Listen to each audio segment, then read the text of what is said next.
திருச்சிற்றம்பலம். அருட்பெரும் ஜோதி அருட்பெரும் ஜோதி தனிப்பெருங்கருணை அருட்பெரும் ஜோதி. எல்லா உயிர்களும் இன்புற்று வாழ்க.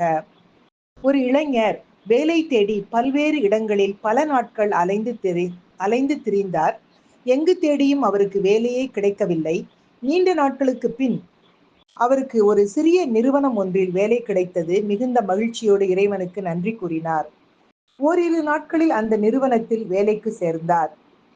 போய் 2-3 நாட்களில் அந்த இளைஞர் உணர்ந்தது, அந்த நிறுவனத்தில் அவருக்கு மேலதிகாரியாக இருந்தவர் சரியான சிடுமூஞ்சி என்பதை.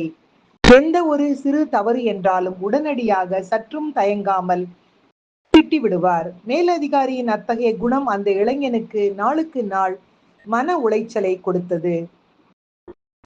வறுமையின் காரணமாக வேலைக்கு சென்றாலும் கூட அவரால் மேலதிகாரியின் குணத்துக்கு ஈடு கொடுத்து அந்த வேலையில் நீடிக்க முடியுமா முடியாதா என்ற எண்ணம் வந்து கொண்டே இருந்தது.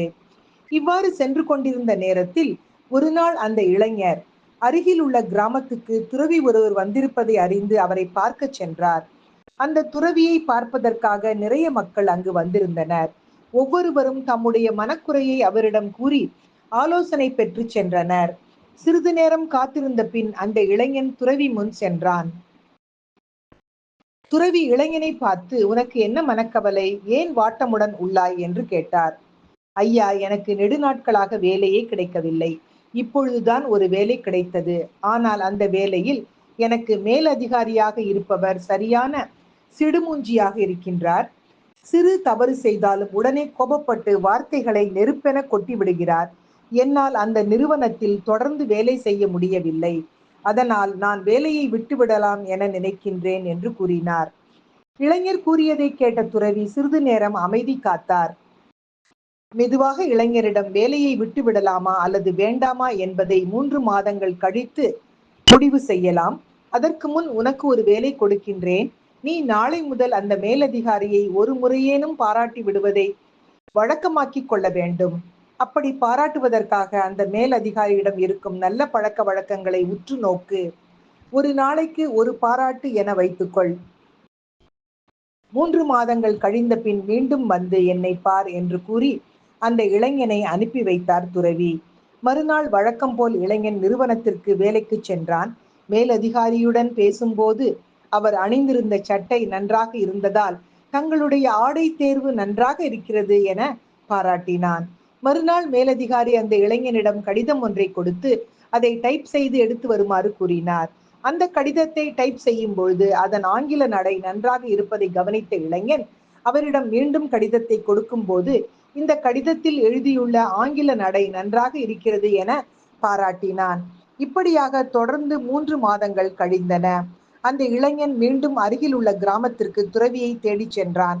இவனை பார்த்த துறவி, முகத்தில் வாட்டமே இல்லை, மகிழ்ச்சியாகவும் தெளிவாகவும் இருக்கிறானே என்பதனை பார்த்து, இப்பொழுது நீ என்ன முடிவு எடுத்திருக்கிறாய்? வேலையை ராஜினாமா செய்து விடலாமா வேண்டாமா என்று கேட்டார். அதற்கு அந்த இளைஞனோ, வேண்டாம், நான் இப்பொழுது மேலதிகாரியுடைய தனிப்பட்ட உதவியாளராக பதவி உயர்வு பெற்றுவிட்டேன் என்றான் மகிழ்ச்சியாக. நீங்கள் கூறுவதை நான் பின்பற்ற ஆரம்பித்ததில் இருந்து அவரிடம் இருக்கும் நேர்மறையான விஷயங்கள் மட்டுமே என்னுடைய பார்வைக்கு பட்டது. என்னுடைய தவறை உணர்ந்தேன். பாராட்டும் போது மனதிற்கு கிடைத்த மகிழ்ச்சியையும் உணர்ந்தேன். இதை தொடரும் ஆசை மிகுந்துள்ளது. அதனால் இப்பொழுது வேலையை ராஜினாமா செய்யும் எண்ணம் எனக்கு இல்லை ஐயா. வழிகாட்டிய தங்களுக்கு நன்றி சொல்லவே இன்று வந்தேன் என்று கூறினான். இளைஞனின் மனமாற்றத்தை கண்ட துறவி மிகவும் மகிழ்ந்து அவனை ஆசீர்வாதம் செய்து வழி அனுப்பினார். சிறப்பாய் களிப்பாய் வாழ நல்ல விஷயங்களை சிந்தித்தால் நாமும் நம்முடைய வாழ்வில் இருக்கும் உறவுகளையும் நட்புகளையும் உயிர்ப்புடன் வைத்துக் கொள்ள இயலும். அவர்களிடம் இருக்கும் குறைகளை தாண்டி நிறைகளை பார்ப்பதற்கு கற்றுக்கொண்டமேயானால் நம்முடைய வாழ்க்கை மகிழ்ச்சியாக இருக்கும் என்று சொல்லி இதனை இன்றைய சிந்தனையாக்கி மகிழ்வது உங்கள் அழகம்மை சுவாமிநாதன். Happy morning.